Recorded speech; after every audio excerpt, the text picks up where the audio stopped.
तो मिल जाएगा वो सजन धीरे।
जो सत्संग पथ से गुजरते रहोगे, जो सत्संग पथ से गुजरते रहोगे,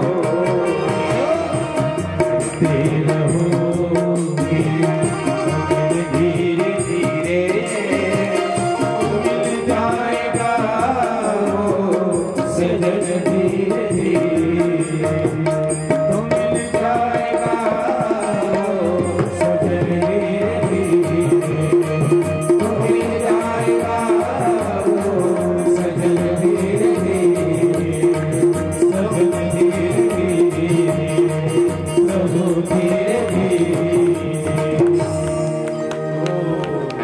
हरिगुण गाने में तो श्री नारद जी बड़े कुशल हैं। ओह, जब मन लगा करके उन्होंने ध्यान किया, भगवान वही प्रकट हो गए। कहे नारद जी कैसे याद कर रहे हो, क्या बात है। भगवान के दर्शन किए और नारद जी कहने लगे, प्रभु प्रभु प्रभु। भगवान कहे क्या है क्या है क्या है नारद जी। प्रभु मुझे आपका रूप चाहिए। हड़बड़ी में कह रहे हैं, प्रभु आपका मुझे रूप चाहिए। भगवान कहे क्यों। भगवान का रूप क्यों मांगते हैं लोग? मोक्ष के लिए। लेकिन ये कह रहे हैं वो कन्या के लिए मुझे चाहिए। बोले किस कन्या के लिए? वो शील निधि की कन्या के लिए चाहिए। वहां वो स्वयंवर होने लगा है प्रभु, वो किसी को वर्ण कर लेंगे, उससे पहले मुझे आप अपना रूप दे दीजिए, मेरा कल्याण हो जाए, ऐसा कार्य कीजिए। भगवान ने कहा कल्याण होगा आपका, परम कल्याण, ऐसा ही कार्य करूंगा, जाओ आप फिक्र मत करो, भगवान ने कह दिया। और भगवान ने कहा आपको किसका मुख चाहिए? हे हरि आपका मुख चाहिए, ठीक है आपको हरि मुख हम देंगे। एक हरि तो भगवान है और एक हरि बंदर को भी कहते हैं। भगवान ने उनको बंदर का रूप दे दिया। अब नारद जी जो हैं सोच रहे हैं कि मेरे पास तो भगवान का स्वरूप है, और फूले नहीं समा रहे हैं। और नारद जी चले आए कहाँ? वही जहाँ स्वयंवर है। अब वो वरमाला लेकर के निकली। नारद जी को जब देखी तो नारद जी को देखते ही वो क्रोधित हो गई। ऐसा बंदर मुख वाला यहाँ आया हुआ है और किसी को नहीं दिख रहा है। वो देवी को दिख गया, थोड़ी देर बस 5 मिनट। अब वो बंदर मुख को देख करके क्रोधित हो गई। देवी देख रही है और 2 शंभुगण आए हैं, वो भी देख रहे हैं। वो लोग देख देख करके हंस रहे हैं नारद जी को। नारद जी समझ नहीं पा रहे मुझे देख करके हंसते क्यों। वो तो आई और उधर चली गई जिधर भगवान राजा के वेश में बैठे थे श्री हरि नारायण। जा करके उन्हीं को, मायापति है ना भगवान, बस उन्हीं को वरमाला पहना दिए। नारद जी देखे भौचक्के रह गए। मेरे पास भगवान जैसा रूप है फिर भी वो आकर के मुझे वरमाला नहीं पहनाई। तो ये जो 2 शंभुगण थे वो लोग कहने लगे भैया तुम्हारे रूप की शोभा ही निराली है, जाओ तुम देखो तो सही अपने मुख को। और हंसने लगे। तो वो पानी में जा करके अपने मुख को जब देखे कहे अरे ये तो बंदर का रूप है। तो वो हंसने लगे शंभुगण, कह जाओ तुम लोग राक्षस हो जाओ। तो यही 2 शंभुगण जो हैं रावण और कुंभकर्ण बने, उनके उद्धार के लिए फिर भगवान को आना पड़ा। ये भी एक कारण है। अब तो नारद जी तमतमाए, गुस्से में क्रोधित, लाल लाल नेत्र चले आ रहे हैं। तो काम क्रोध मद लोभ मोह नाथ नरक के पंथ, ये नरक में ले जाने वाले हैं। तो नारद जी नर्क की ओर ना जाएं, इसलिए भगवान बीच रास्ते में मिल गए और मुस्कुराने लगे।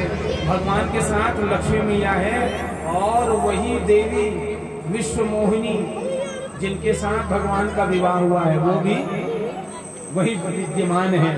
और नारद जी से भगवान विनोदवश पूछने लगे क्यों नारद जी कहाँ जा रहे हो? नारद जी कहे हो मैंने आपका मुख मंगा, आपने मुझे बंदर का मुख दिया।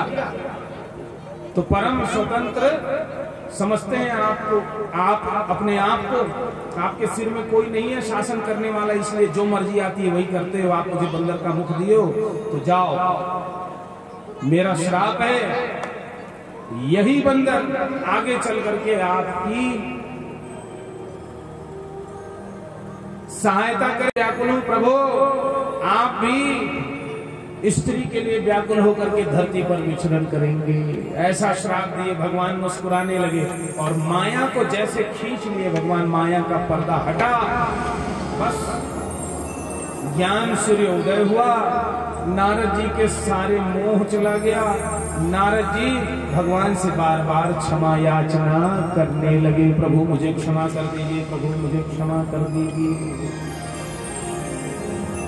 भगवान ने नारद जी को क्षमा किया। बोलिए भक्तवत्सल भगवान की जय। नारद जी ये मैंने माया रची आपके इलाज के लिए। तो एक कारण ये भी है, नारद जी ने श्राप दिया है भगवान को, नारद जी ने श्राप दिया है वो शंभु गणों को जो रावण और कुंभकर्ण होंगे, और उनके उद्धार के लिए भगवान का आगमन होगा। भगवान नारी विरह में घूमेंगे और भालू बंदर उनकी सहायता करेंगे। नारद जी का श्राप है। एक कारण तो ये हुआ, और एक कारण और है, मनु और शतरूपा के तपस्या का ये कारण है। मनु और शतरूपा ने खूब कठिन तपस्या की है। भगवान उनको वरदान दिए हैं कि तुम लोग दशरथ और कौशल्या के रूप में प्रकट होगे और मैं तुम लोगों के पुत्र के रूप में प्रकट होऊंगा, मेरा नाम होगा राम। बोलिए श्री राम भगवान की जय।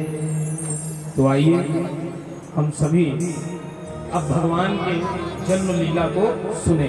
बहुत ही कम समय में सुन लेते हैं, फिर भगवान के नाम से सोहर मंगल गाएंगे, गीत गाएंगे, गुनगुनाएंगे। बोलिए भक्तवत्सल भगवान की जय।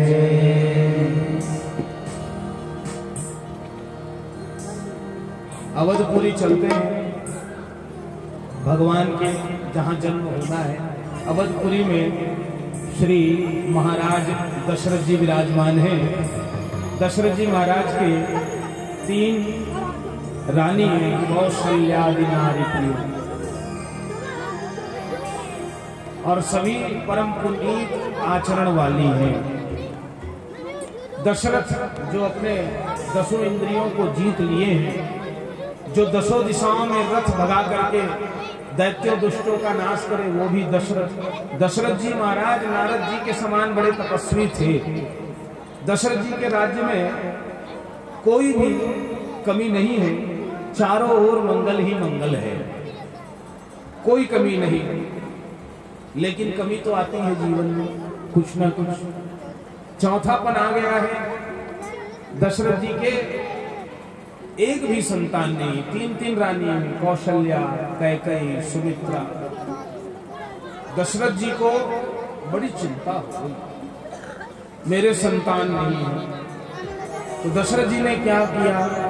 गुरु गृह गया तुरंत नहीं पाला, गुरु गृह गया तुरंत नहीं पाला, गुरु गृह गया तुरंत नहीं पाला, चरण लागी गरी विनय विशाला,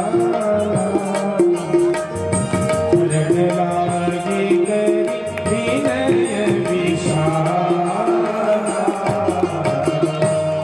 अपने गुरु जी के पास गए, कोई चिंता हो तो इधर उधर मत भटकिए, अपने गुरु जी के पास जाइए, चरणों से लग गए गुरुदेव के। इनके गुरुदेव कौन हैं? इनके गुरु हैं वशिष्ठ जी महाराज, जो अपने इष्ट को वश में रखते हैं, वो वशिष्ठ जी महाराज हैं। उनके चरणों में प्रणाम किए, कहे प्रभु चौथापन सामने, आज तक मेरे कोई संतान नहीं, 3 रानी घर में है और बहुत सारी रानियां थी। दशरथ जी महाराज के 3 तो प्रमुख हैं, कहे एक भी संतान नहीं प्रभु, चौथापन सामने है, देखिए ना मेरे भाग्य में क्या लिखा है। तो कहे राजन धीर धारण कीजिए, धरहु धीर होई सुतचारी, धरहु धीर होई सुतचारी, त्रिभुवन विदित भगत भय भारी,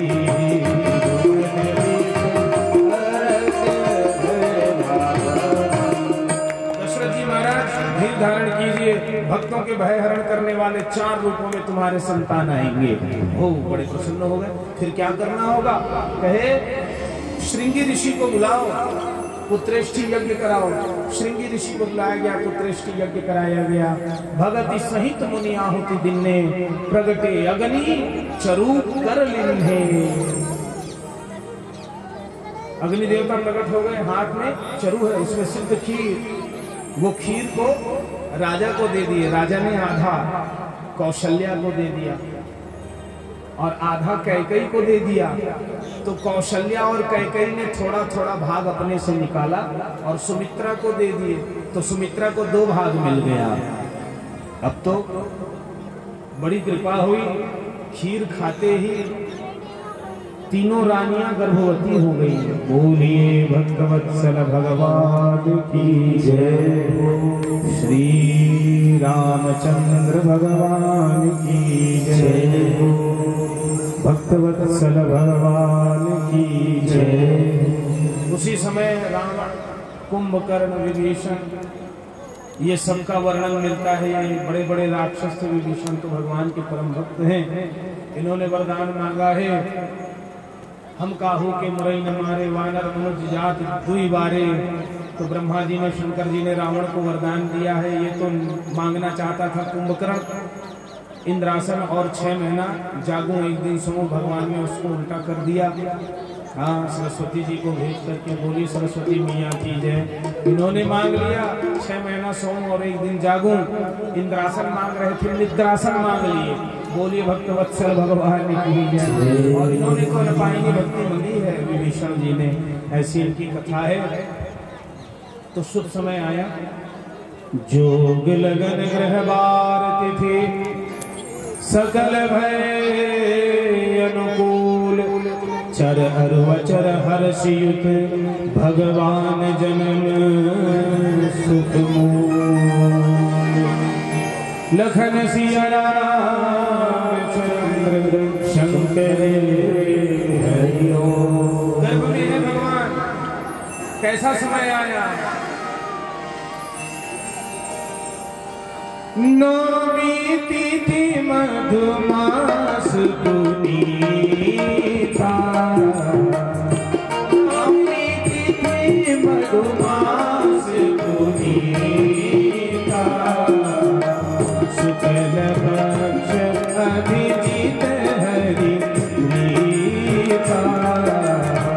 शुक्ल पक्ष अभिजीत हरि प्रीता। मध्य दिवस शीत न धामा। मध्य दिवस शीत न धामा।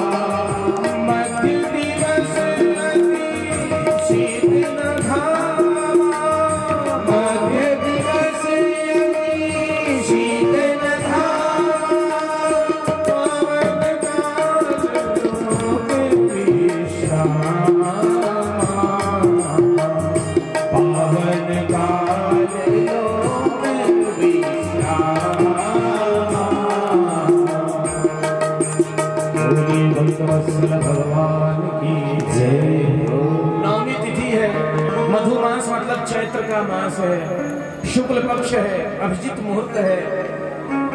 ठीक 12 बजे दिन को भगवान सबको आनंद प्रदान करने के लिए कौशल्या अम्बा के गर्भ से प्रकट हो गए। सभी देवता देखे, ताली नगाड़े दुमदुमिया बजाए, पुष्पों की वर्षा हुई। जय जयकार हुआ है। जय हो।